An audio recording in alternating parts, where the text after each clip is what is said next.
So much. Well, the family of late President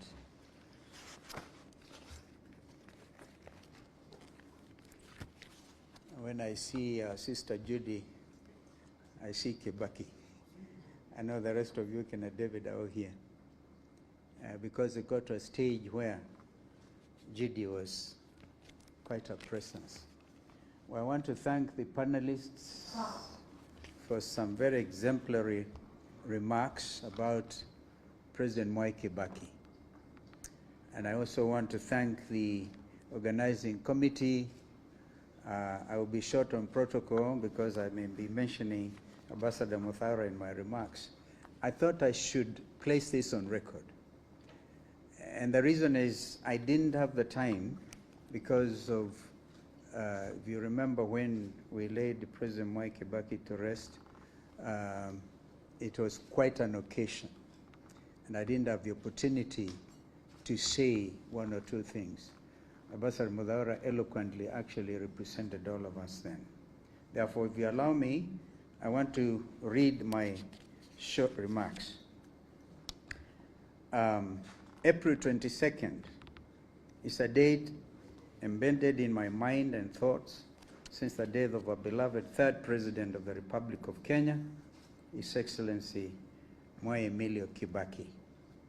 When I learned that a group of eminent Kenyans launched the Mwai Kibaki Annual Memorial Lecture to keep the memory and ideas of this African icon alive 2 years ago, it warmed my heart and spirit. This is a befitting endeavor worthy of the icon we honor today and the yardstick we judge any Kenyan leader against. Such was his measure. I first met President Mwai Kibaki when I was elected to Parliament in 1985. Oh my goodness, it's actually been 40 years since. On the 10th of this month, marked my 40th anniversary as a leader, having been elected to Parliament then. I met him when I was elected as a young member of Kitui North constituency following a by-election.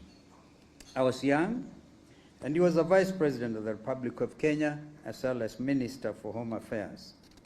I was a greenhorn, and Kibaki had been feted not just nationally, but internationally, as a finance minister who steered the economy with sound fiscal discipline for over 13 years during the First Republic. Internationally respected Time magazine, as has been mentioned, had in 1974 named Kibaki in the top 100 people in the world with the potential to lead. The Time editors had foresight and believed in Kibaki, perhaps even more than Kenyans themselves. 28 years after that heralded article, Mwai Kibaki took the oath of office as the President of the Republic of Kenya. As the Deputy Speaker of our National Assembly, I witnessed firsthand his oratory masterclass. He was an orator, a script writer, not like Malala perhaps, but very close to that. The august floor was his stage and always sold out. When the National Rainbow Coalition won the historic 27 December 2002 general election, President Kibaki appointed me as his first Minister for Foreign Affairs, and then our relationship became more personal. It is that forge of trust and faith, I believe, that allowed President Kibaki to reach out to my party, ODM Kenya as it then was, to save and rescue our nation state following the post-election 2007 violence. Together, we formed what was the first coalition and first negotiated position in the name of the office of the Vice President. I then had the honor and privilege to be sworn in as the 10th Vice President of our country on the 9th of January 2008.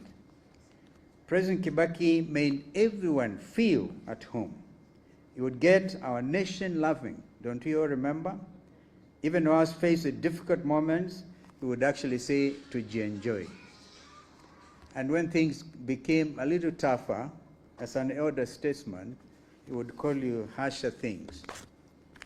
And one time he famously said that because of the Mlolongo system of voting that time, and he had been rigged out of his Othaya constituency, he actually said that even rigging required some intelligence.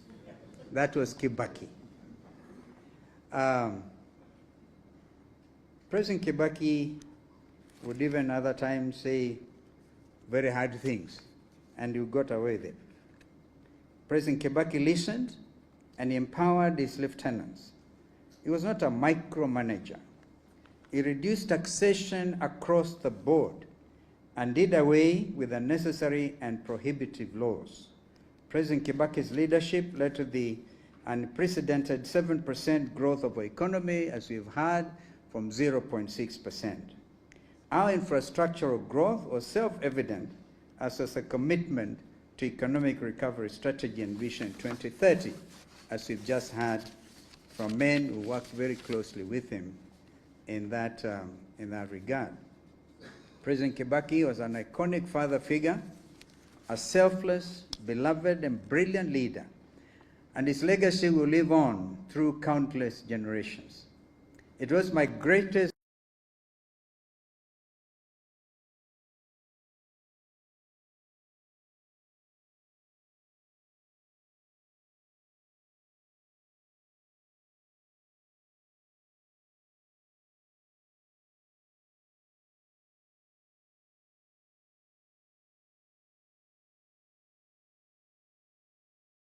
honor and singular privilege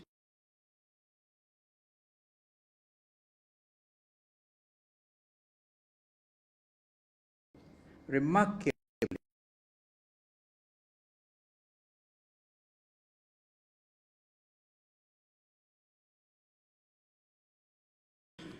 that was him. And you remember he had, he's the first person to say, you will not have a national currency having anybody's head printed on it. And he lived to actually see that happen. One of his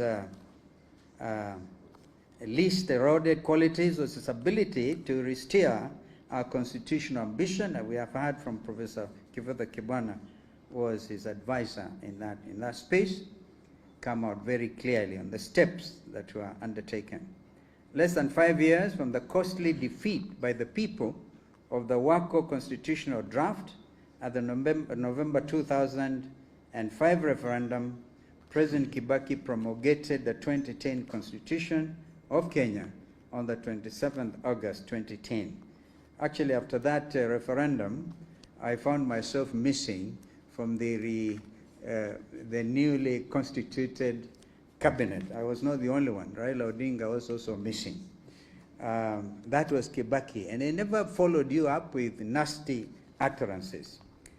Kenya has President Kibaki to greatly thank, and we owe him a debt of gratitude, because our constitution is heralded as one of the most progressive constitutions in Africa, if not the world. It is this constitution that now more than ever holds the fabric of our nation together at these grave and perilous times. Allow me to, for example, because if Kibaki was here, he wouldn't himself shy away from dealing with this matter. Yesterday, Kenya and the world witnessed the most unfortunate assault on democracy, when security agents, acting on orders from above, lobbed tear gas at young students of Butere Girls High School and members of the press at the National Drama Festival in Nakuru. It is an act of criminality against basic values of common decency. It is a direct assault to our democracy and rights of Kenyans as enshrined in our Constitution. And Article 33 of our Constitution, which was given to us as a heritage by President Kibaki, every person has the right to freedom of expression, a right that includes the guarantee for the Butere girls to perform their play without fear or intimidation. The artistic expression is protected under the law. Article 34 further guarantees the freedom and independence of the media. Let us be clear, this Ruto regime has crossed the Rubicon. To the courageous students of Butere girls, your resolve, even as you sang our national anthem in the face of riot gear and arms, has become a renewed symbol of hope, just like our Gen Zs. You are the true guardians of Kenya's future, bold, unyielding, and principled. Let it be known today, as we honor President Kibaki, who promulgated our sacred document 15 years ago on August 27, 2010, that we will continue to defend the Constitution. We will protect all Kenyans' freedoms and rights, and we will not be silenced, not today, not now, not ever. We say this in honor of His Excellency, President Mwai Kibaki. I thank you.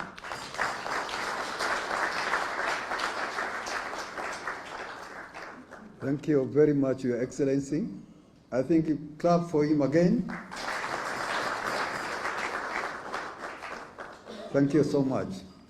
Now, ladies and gentlemen,